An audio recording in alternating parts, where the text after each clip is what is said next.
Hola, ¿qué tal amigos? ¿Cómo están? Bienvenidos a la primera edición de Cinema Móvil de Vida Blackberry. En estos momentos se celebra en la ciudad de Morelia la edición número 8 de su Festival de Cine. Sin duda alguna, una de las plataformas más importantes en cuanto a estrenos cinematográficos en el país. Alejandro González Iñárritu y Javier Bardem estuvieron presentes el pasado sábado para inaugurar el festival con la polémica Beautiful, un filme que, por cierto, se estrenó mundialmente en el Festival de Cannes. Se pretende que durante estos días acudan a Morelia importantes celebridades, como por ejemplo el director británico Terry Gilliam, quien tiene todas las intenciones de proyectar las 12 películas que integran su filmografía.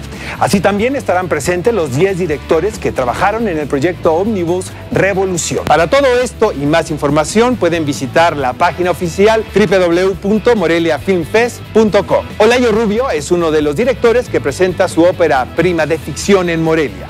Esta se titula This is not a movie y parte de la película se filmó aquí, precisamente en los estudios Churubusco, contando con las actuaciones de Edward Furlong y Peter Coyote, con la música original de Slash. Tuvimos la oportunidad de platicar con Olayo sobre su participación en el Festival de Morelia y esto es parte de lo que nos dijo.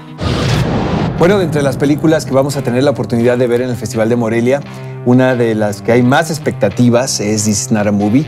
Es dirigida por Olayo Rubio y es tu debut como director de ficción, ¿no es así, Olayo? Así es. Tuve la oportunidad de ver la película, me gustó mucho, ya lo platicamos, pero es una película también que es muy difícil de etiquetar y yo creo que también ahí está gran parte del valor de la película en sí, ¿no? Vaya, me choca ponerle etiquetas a las cosas, pero sí quisiera saber cómo defines tu película. Pues siempre he tratado de definirla de diferentes formas, pero depende qué definición quieres, ¿la rápida o la larga? La larga, tenemos tiempo, mira, nos podemos tomar. O las dos, las dos, exacto. Es una tragicomedia existencial, preapocalíptica, psicodélica y surrealista. A veces más trágica que cómica y a veces más cómica que trágica. Esa es la versión corta. La versión larga, pues es una película que está centrada en un personaje que se llama Pete Nelson. Está encerrado en un cuarto de hotel en Las Vegas, esperando a que acabe el mundo, ¿no? Y para mí, Pete Nelson representa un sector de Estados Unidos. Un sector que creo que podría estar enfermo de psicosis. Y esa psicosis es una combinación de megalomanía y paranoia con elementos de un desprendimiento fantasioso de la realidad, estimulado por medios electrónicos, como dije, cine, televisión, etcétera, ¿no? Entonces, por un lado tenemos al paranoico, autodestructivo, megalómano, y por otro lado tenemos al hedonista, también autodestructivo. Es una película sobre la autodestrucción, también eso es muy importante. Oye, Olayo, yo sí te quiero preguntar, porque cuando trabajas en un proyecto donde te tomas toda la libertad, bueno, eso fue lo que yo sentí cuando vi la película, de pasar por muchos géneros, inclusive también en la misma concepción de la cinta, ¿sabes hasta dónde vas a llegar cuando estás escribiendo? Pues es que es un proyecto que pasó por tantas etapas, fueron muchos años, lo fui cambiando muchísimo, 49 tratamientos en total, de 3 versiones diferentes. O sea, juntando las 3 versiones del guión, fueron 49 tratamientos.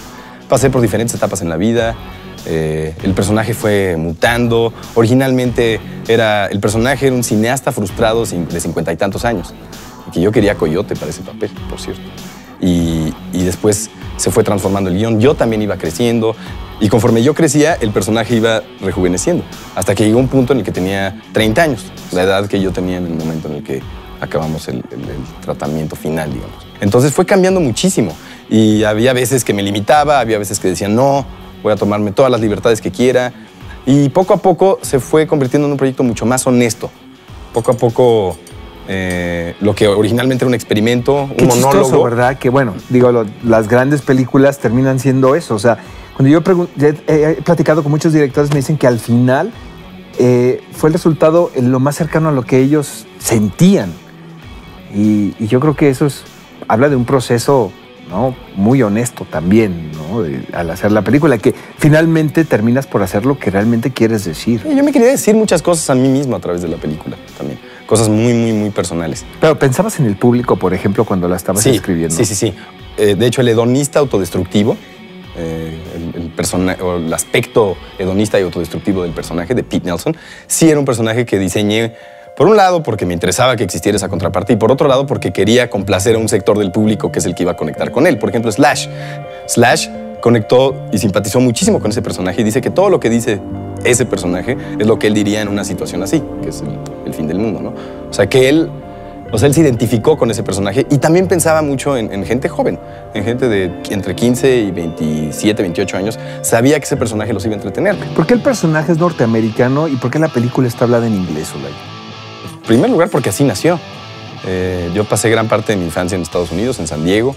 El primer presidente que identifiqué en mi vida fue Reagan. ¿Para bien o para mal? Para bien o para mal, sí, claro. Y también yo creo que tiene que ver que gran parte del cine que he visto es cine gringo.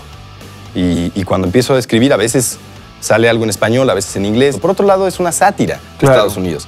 Entonces, al hacer una sátira, pues tienes que hablar el idioma de los personajes que estás satirizando, de la cultura que estás satirizando. Entonces, no creo que la nacionalidad de un director o el lugar en donde se filme tenga que definir al 100% la identidad de una película. Estimado Layo, ¿qué días va a estar tu película en Morelia?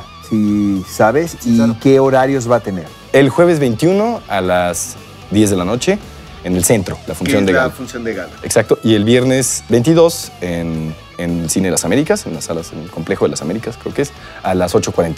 Bueno, Layo, muchas gracias por la entrevista. Gracias a ti. Y bien, amigos, esto fue Cinema Móvil y los esperamos en otra edición más con lo último dentro de la industria cinematográfica. Hasta la próxima. Esta semana podemos encontrar en cartelera títulos como Una cena para tontos, comedia americana protagonizada por Steve Carell y Paul Rudd, que no es otra cosa más que una nueva versión del éxito francés que nos llegó hace años de la autoría de Francis Berber. También se estrena Bajo el mismo techo, la cual marca el regreso de Katherine Heigl al género que conoce a la perfección, que es la comedia romántica. Aunque la fórmula ha sido vista en incontables ocasiones, debo confesar que la cinta tiene sus momentos muy divertidos.